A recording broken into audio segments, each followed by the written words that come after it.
ବର୍ଷା ପରେ ଆକାଶରେ ସେ ସୁନ୍ଦର ସାତ ରଙ୍ଗର ଧନୁକୁ ଦେଖିଲେ କାହା ମନରେ ପ୍ରଶ୍ନ ନ ଆସେ ଯେ ଏଇଟା କେମିତି ତିଆରି ହୁଏ। ତେବେ ଆଜି ଆମେ ସେଇ ଇନ୍ଦ୍ରଧନୁ ପଛରେ ଥିବା ବିଜ୍ଞାନକୁ ଟିକେ ଭଲ ଭାବରେ ବୁଝିବା। ଏହା ଆଉ କିଛି ନୁହେଁ, କେବଳ ଆଲୋକ ଆଉ ପାଣିର ଗୋଟେ ବଢ଼ିଆ ଖେଳ। ଆମେ ସମସ୍ତେ ତ ଏହା ଦେଖିଛେ, ନୁହେଁ କି?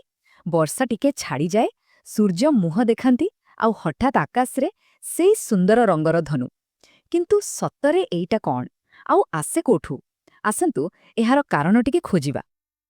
ଇନ୍ଦ୍ରଧନୁ କଥା ଜାଣିବା ପୂର୍ବରୁ ଆମକୁ ଆଗ ଜାଣିବାକୁ ହେବ ତାର ମୁଖ୍ୟ ଜିନିଷ, ମାନେ ଆଲୋକ ବିଷୟରେ। କାରଣ ଆଲୋକ ଭିତରେ ହିଁ ଲୁଚି ରହିଛି ଗୋଟେ ବହୁତ ବଡ଼ ରହସ୍ୟ। ଆଉ ଏଇ ରହସ୍ୟକୁ ଖୋଲିବାର ଚାବି ହେଉଛି ଏଇ ଜିନିଷଟା, ଯାହାକୁ କୁହାଯାଏ ପ୍ରିଜମ୍।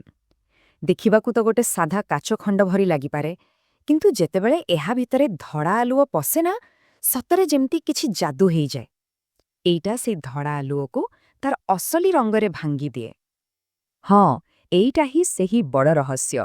ଆମେ ଯେଉଁ ସୂର୍ଯ୍ୟକିରଣକୁ ଧଳା ବୋଲି ଦେଖୁ, ସେଇଟା ପ୍ରକୃତରେ ଧଳା ନୁହେଁ।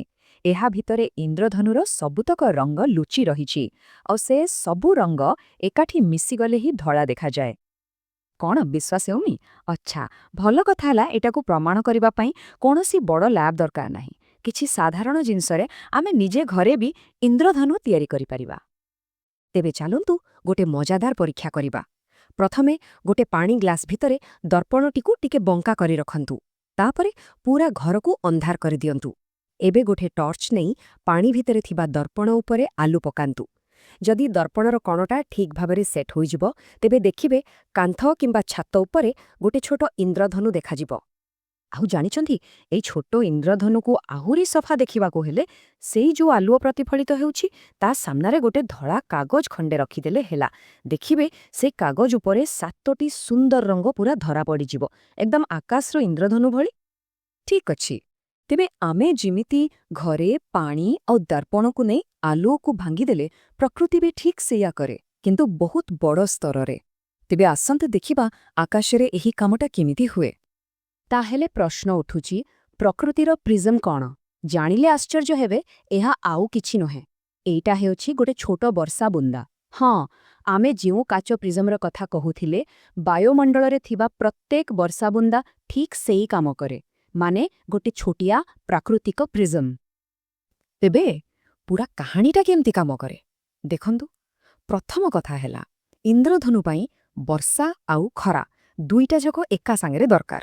ଯେତେବେଳେ ସୂର୍ଯ୍ୟଙ୍କ ଧଳା ଆଲୁଅ ବାୟୁରେ ଭାସୁଥିବା ଲକ୍ଷ ଲକ୍ଷ ବର୍ଷା ବୁନ୍ଦା ଭିତରେ ପଶେ, ପ୍ରତ୍ୟେକ ବୁନ୍ଦା ସେ ଆଲୁଅକୁ ଟିକେ ବଙ୍କେଇ ଦିଏ।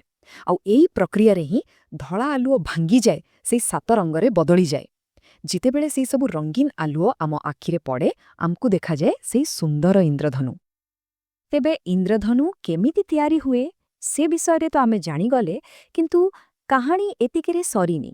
ଏମିତି କିଛି ମଜାଦାର କଥା ଅଛି, ଯାହା ଶୁଣିଲେ ବୋଧହୁଏ ଆହୁରି ଆଶ୍ଚର୍ଯ୍ୟ ଲାଗିବ। ଆମେ ସମସ୍ତେ ତ ଇନ୍ଦ୍ରଧନୁକୁ ସବୁବେଳେ ଗୋଟେ ଅଧା ଗୋଲ ବା ଧନୁ ଆକାରରେ ଦେଖିଛେ, କିନ୍ତୁ କେବେ ଭାବିଛନ୍ତି ଏଇଟା କ'ଣ ତାର ପୁରା ରୂପ, ନା ଏହା ପଛରେ ଆଉ କିଛି ରହିଛି? ଜାଣିଲେ ଆଶ୍ଚର୍ଯ୍ୟ ହେବେ। ଇନ୍ଦ୍ରଧନୁ ପ୍ରକୃତିରେ ଗୋଟେ ପୁରା ଗୋଲ, ଗୋଟେ ସମ୍ପୂର୍ଣ୍ଣ ବୃତ୍ତ। ଆମକୁ କେବଳ ତାର ଅଧା ଅଂଶ ଦେଖାଯାଏ, କାରଣ ବାକି ଅଧାକୁ ମାଟି ବା ଦିଗବଳୟ ଲୁଚେଇ ଦେଇଥାଏ। ଯଦି କେବେ ଉଡ଼ାଜାହାଜରୁ କିମ୍ବା କୌଣସି ଉଚ୍ଚ ପାହାଡ଼ ଉପରୁ ଠିକ୍ ପରିସ୍ଥିତିରେ ଦେଖିବାର ସୁଯୋଗ ମିଳେ, ତେବେ ଗୋଟେ ପୁରା ଗୋଲାକାର ଇନ୍ଦ୍ରଧନୁ ଦେଖିବାକୁ ମିଳିପାରେ। ଆଉ ଗୋଟେ ବହୁତ ଗଭୀର କଥା, ଜଣେ ଯେଉଁ ଇନ୍ଦ୍ରଧନୁ ଦେଖେ, ତାହା କେବଳ ସେହି ଲୋକ ପାଇଁ। ଏମିତି କାହିଁକି? କାରଣ ଇନ୍ଦ୍ରଧନୁ ଆମ ଆଖି ଏବଂ ବର୍ଷା ବୁନ୍ଦା ଭିତରେ ଗୋଟେ ନିର୍ଦ୍ଦିଷ୍ଟ କୋଣରେ ତିଆରି ହୁଏ।